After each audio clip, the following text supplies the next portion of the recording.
Assalamualaikum warahmatullahi wabarakatuh.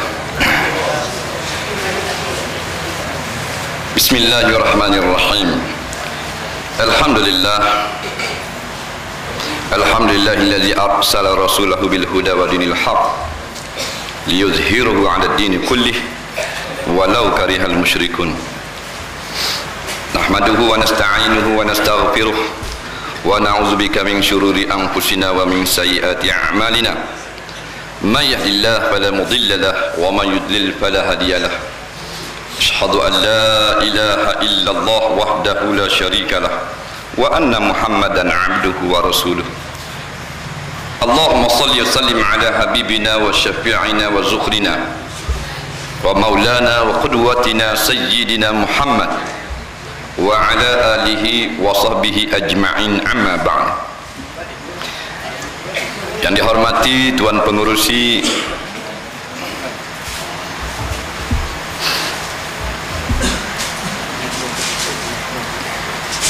yang disayangi Al-Fadil Ustaz Ridwan Muhammad Nur, Pengurusi Horkat Malaysia dan Ahli Jawatan Kuasa Dewan Pemuda PAS Pusat,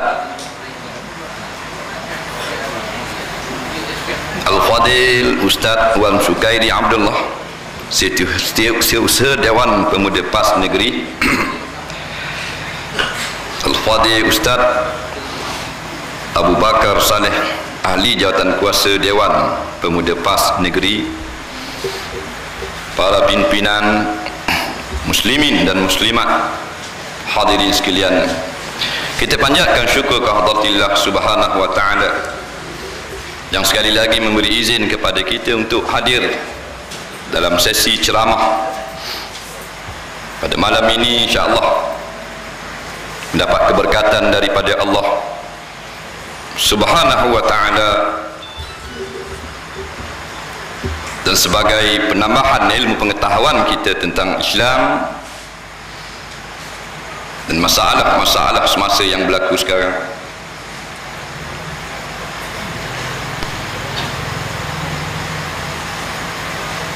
Tadi telah diberitahu masalah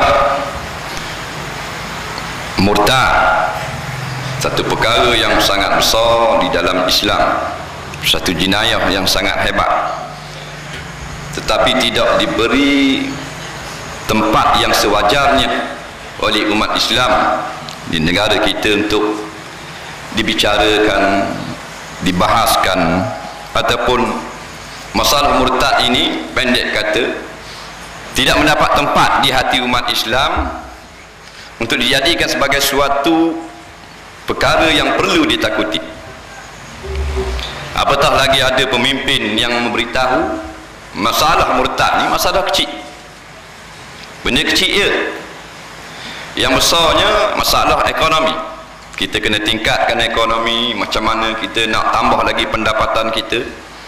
Itulah bala yang begitu hebat sedang menimpa kita, tapi kita menganggap bala yang begitu besar adalah perkara kecil sahaja.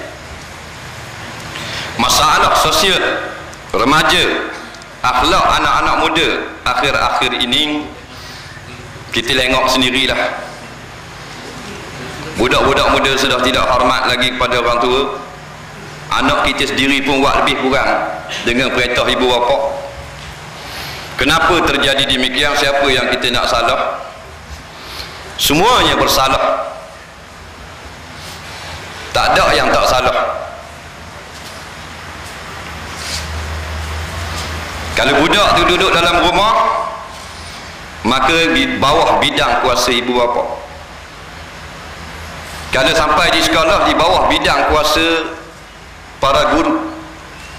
Keluar daripada sekolah, keluar daripada rumah, di bawah bidang kuasa pemerintah. Kerana itu tiga ni, ibu bapa, para guru dan pemerintah bertanggungjawab untuk membentuk syakhsiah, pribadi yang baik, akhlak yang baik kepada anak-anak muda di dalam negara. Kita kawan molek dah duduk dalam rumah, sampai di sekolah, kalau cikgu dak cara dibiarkan saja, maka rosak budak. Balik di rumah molek, keluar rosak. Keluar daripada sekolah, pemerintah pula menyediakan perkara yang tidak bertanggungjawab, rosak juga budak. Tetapi kita tengok asalnya budak ini daripada rumah, dilahirkan oleh ibu bapa, bukan dilahirkan oleh guru ataupun pemerintah. Jadi kita bermula daripada rumah. Kita nak tengok sebab apa budak dipunah, kita tengok daripada rumah dulu. Kullu mauludin, kata Nabi SAW, yuladu alal fitrah. Tiap-tiap bayi itu dilahirkan bersih, suci, tidak ada dosa, tidak ada cacat dari segi akidah, rohani dan jasmani. Fa abawahu yuhawidani aw yunassiran aw yumajjisani. Ibu bapa lah yang menyahudikan anak, mengkristiankan anak tersebut, atau memajusikan anak tersebut. Apa maksudnya? Ya, ini ibu bapa lah yang membiarkan anak itu terikut-ikut cara Yahudi atau cara Nasrani, cara Kristian, ataupun cara Majusi, atau apa lagi lah yang tidak berkaitan dengan Islam di rumah. Jadi kalau ibu bapa tidak menyediakan tarbiyah Islamiah, pendidikan Islam di dalam rumah, tak ajar anak-anak apa yang patut diajar, maka sudah tentulah budak-budak itu akan sedia untuk melayani apa jua yang dibawa datang oleh pemerintah di luar daripada rumah. Kalau kita beri agama pagi petang siang malam pun budak ni babah juga, tapi sikit lah, tak banyak. Dia keluar dari rumah dia babah juga, tapi boleh tahan sebab kita beri akidah yang begitu mantap, dengan hukum hakam, dengan adab dan sebagainya, boleh tahan. Tapi kalau di rumah tu pakai lock, maka keluar daripada rumah zaman mutaakhirin sini, macam-macam benda main ada, pakai punah budak-budak. Maka yang paling penting kita sendiri, ibu bapa. Bukan makna kerajaan tidak bersalah, tetapi semua bertanggungjawab di hadapan Allah Subhanahu wa ta'ala, yang menyebabkan anak-anak muda kita sekarang jadi rosak, keadaan sosial yang begitu teruk, tapi bermula di rumah. Anak ni dia ikut kita. Contoh yang pertama, ibu bapa. Sebelum keluar rumah, ibu bapa dulu dia tengok. Dah kalau ayah keluar balik, patut anak nak suruh pakai jubah, ayah tapi sudu, anak nak suruh kilas rebang, mana boleh. Nah, patut kata pepatah Arab, yang sya'un nasi'ul fitiyani minna ala ma kana awadahu abuhu.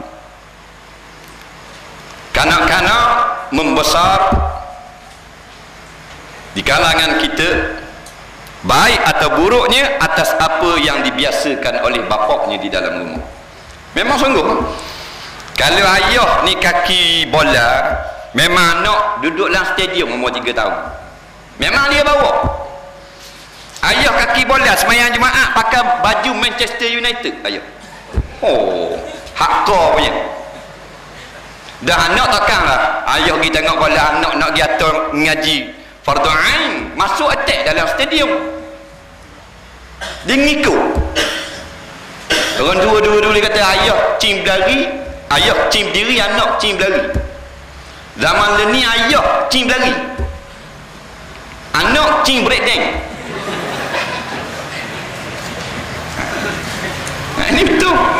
Dia mengikut ala maka na'awadahu abuhu, dia mengikut akan apa yang diadatkan oleh bapa. Kalau bapa ni berakhir mengaji kitab, berakhir mengaji Quran, maka anak terikut-ikut, tak banyak sedikit. Patut ayah ting. Dia keluar daripada rumah, kita salahkan pemerintah, tapi dalam rumah dia asal daripada kita. Sebab tu Nabi pesan, bila dilahirkan diazam telinga kanan, qomat telinga kiri.